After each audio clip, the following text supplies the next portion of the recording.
Hello and welcome back to the Roundup by News of the Week, the show where I, Jake Whitwell, summarise and explain the key news helping you to stay informed. As is the norm now, you can check my sources on either the YouTube descriptions or the Spotify descriptions of this show. You can't do it on the website, but there you can easily find either the YouTube or the Spotify from the website. Also, the news is grouped into sections to make it easier for you to understand where or what I'm referring to. With that in mind, I'll get on to the news now. In economics, BBC News reported that Rachel Reeves remains optimistic despite UK borrowing increasing. Official figures have put borrowing at £17.8 billion for December last year. That is the highest level for December in 4 years, and it's likely a result of public spending and tax rises not coming into effect yet. Most of them come into effect in April. Reeves is already under pressure, with growth in November come out as being 0.01%. Which is nothing really, or almost literally nothing. But Reeves has reaffirmed her credentials, repeating her promise that the UK will go further and faster for growth. This hasn't happened yet, and with borrowing increasing, the pressure she's facing is probably becoming more explainable. The Independent noted businesses have given the government a vote of confidence after the UK ranks the second most attractive nation to invest in. An annual poll by PwC on UK CEOs will come as good news for the government, who up till now have failed to get the economy growing. They surveyed 4,701 CEOs across 109 countries, and they found that Britain has leapfrogged Germany, India, and China to become the second most investable nation, only behind America. That vote of confidence represents 14% of CEOs worldwide, with America higher on 30%. The Times detailed Reeves is set to relax her non-dom tax reforms due to the prospect of a millionaire exodus. Reeves revealed at the World Economic Forum that the government would table an amendment to their finance bill. Part of the original bill included a temporary repatriation facility for non-doms in order to move their money around and sort of ease the shock to the increased tax. Now, with the UK losing 10,800 millionaires last year, a 157% increase on the year before that.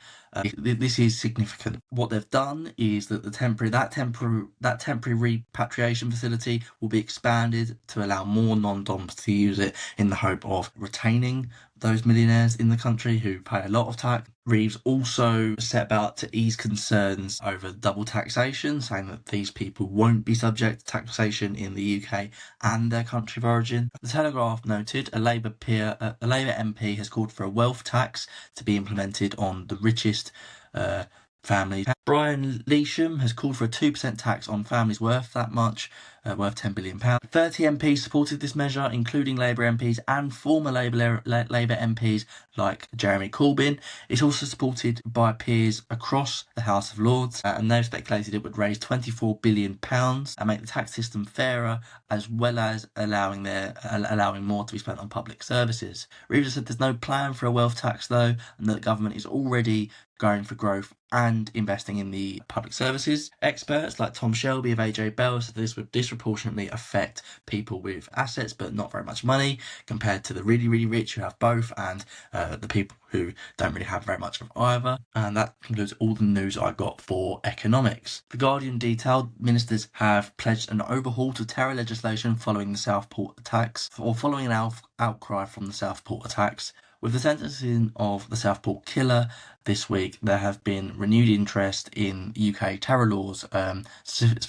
So the PM promised a legal change to the laws this week to allow for prosecution of terrorism, even if there's no coherent ideology. That would have helped with the prosecution of, I can't pronounce his name, Axel Radikabana.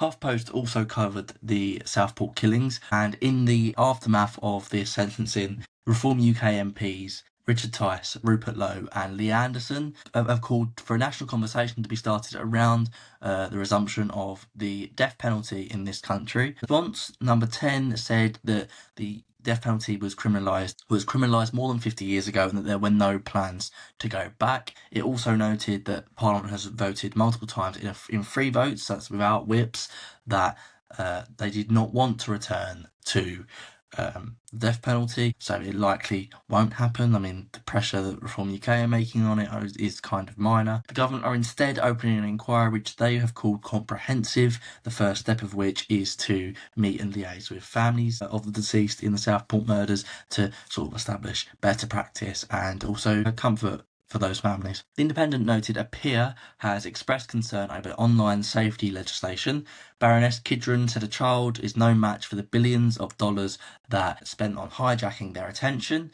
She said this as she called for stronger measures to protect child safety. She said that while there are disagreements over the extent to which adults should be protected online, there's a large consensus around the extent to which we should protect children. She said this all despite dropping her amendment that she tabled to online safety legislation, but this is really a win for her because she got the government to concede by dropping it that they will then consider her changes themselves. The Independent also reported Reeves has dodged questions on potential expansions to Heathrow Airport. The controversial expansion would allow Heathrow Airport to have a third runway. It's opposed by some in Parliament and even some in the Cabinet. It's opposed in legal challenges and by environmentalists. When asked whether she supported it, Reeves said remained coy, and she said that whether she supported it or not would be outlined when the government outlined their plans. She then said that they'd already signed off on expansions to London City Airport and Stansted Airport, and this could be taken one of two ways. The first is that because of those expansions, there will not be any future expansion because they've already invested in the other airports. The second way, and the more popular way in the media, is that because of the new expansions in other airports, they will follow suit with Heathrow and then carry through the expansion there. In foreign relations, or specifically the UK-US relation, the Independent detailed a Trump aide has branded the UK's Chagos Islands deal calamitous. Robert Walke actually called the deal hysterical as well. It's previously been reported that Trump wants to veto the deal, and while there has been iterations of it apparently agreed between Mauritius and the UK, it's unclear what it is now. There seems to be conflicting sources within the media, with some saying that the final draft is on the table, and others saying that they're waiting to see what Trump's reaction is to the deal before they go ahead with it. The Independent also noted Starmer has pledged to continue the special relationship in an inauguration message to Donald Trump. Starmer said that the relationship will continue to flourish for years to come and that it will deliver for people on both sides of the Atlantic. PM offered his warmest congratulations to the incoming president, or the president now. He also emphasised the importance of the special relationship and said that he looks forward to looking at bringing peace and prosperity and security to both nations. Sky News reported that Donald Trump has said Starmer has done a very good job so far. Trump said that today on the 26th, and that he thinks Starmer has done a very good job and they will speak in the next 24 hours. He added that despite him being liberal, which is a little bit different from Trump, they got on well. And Trump also said that Starmer was a very good person.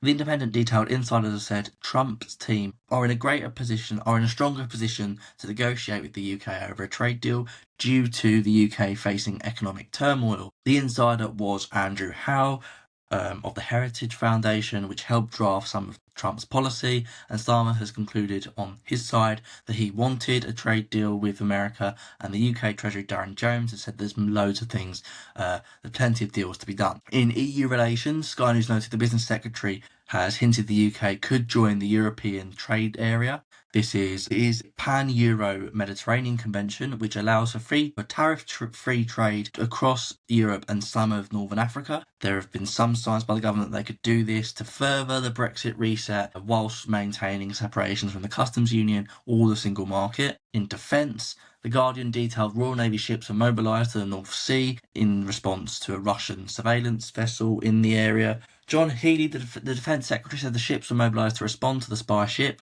which was surveilling cables and underwater infrastructure. He said that he wanted Putin to hear the message that we see you, we see what you're doing, that we will not shy away from robust action to protect this country. This was apparently the second Russian vessel to enter UK waters in the last few months, with the other coming in November. Rolls-Royce has won a £9 billion submarine contract in an apparent boost to jobs and defence in Britain. Rolls-Royce plc, or Rolls-Royce Aerospace, has won a £9 billion UK submarine deal. This is different from the car company, who are a separate entity and are owned by BMW.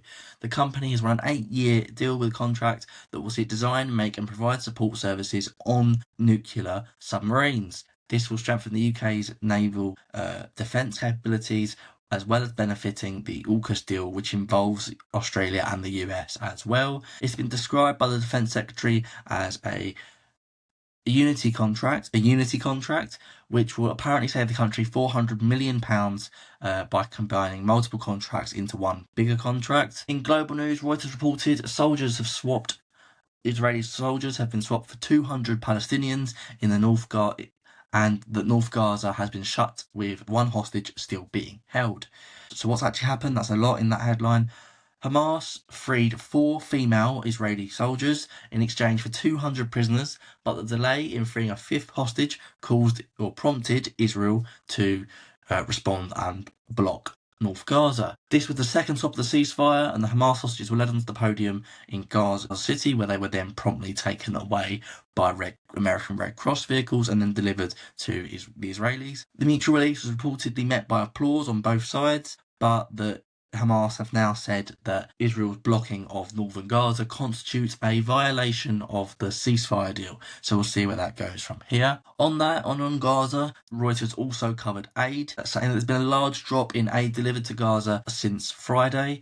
With more than 4,200 trucks of aid have been delivered since the ceasefire, which is a lot more than what was being delivered prior to that. But there was an unexplained drop on Friday where only 399 aid trucks got into Gaza. That's not good, considering one of the stipulations of the ceasefire is that 600 vehicles a day will be let into Gaza to do aid, to administer aid. So it's caused a lot of concern amongst humanitarians and I'd imagine on both sides of the conflict. LBC observed Trump has frozen out nearly all US foreign aid programs. Trump has signed an executive order which issues a 90-day pause on US-funded global projects in order to assess their efficiency. This will exclude Israel, but it's not certain that it will exclude Ukraine as well, causing uncertainty in what happens there. In other news on American foreign policy, Reuters noted Mexico has denied a request from Trump's administration to allow flights of deported migrants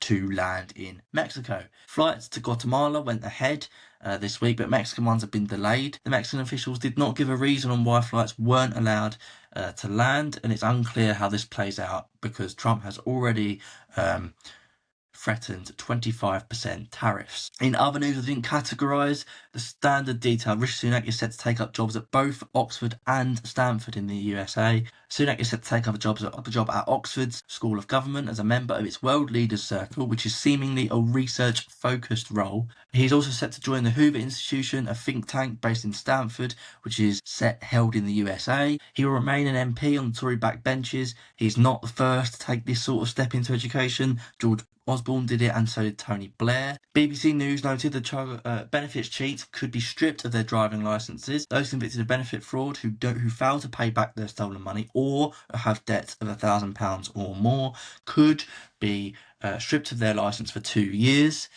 as part of a government crackdown on fraud. Now, that sounds like quite a significant step to bring to sort of recover stolen money. But a similar attempt to expand powers to a lesser extent by the Tories, meaning that this one may fail quicker or maybe will face more criticism. The Independent reported a poll the UK public are dissatisfied with their politicians and are pessimistic about the future, according to a poll by Ipsos UK. Confidence in the direction of the UK had fallen to the same level it was before the election, with 62% of people saying feeling the UK was going in the wrong direction. This was taken from a poll of 1,139 British adults, and the poll found that satisfaction with the Labour Party has fallen to 52% of people, and that 52% of people are also saying the same about Starmer, in that they're dissatisfied with him. Now, no UK political leader has very strong ratings here. The most favourable was Ed Davey, and he was still in the negative. The Telegraph reported Lebedev could lose his House of Lords seat despite with a Labour MP launching a bid to throw him out. Lord George Fawkes, the peer who launched the bid, said that Lebedev's peerage must be looked at again, and Johnson's nomination of Lebedev at the time was criticised on national security grounds and on his family's close links with Russia. Now that's all the news I got for this week. Thank you very, very much for listening or watching. Please like, subscribe, follow, or even comment if you've got time. That helps me massively know what I'm doing right and what I'm doing wrong. Thank you for listening. I hope you found this informative. Bye. Have a good week.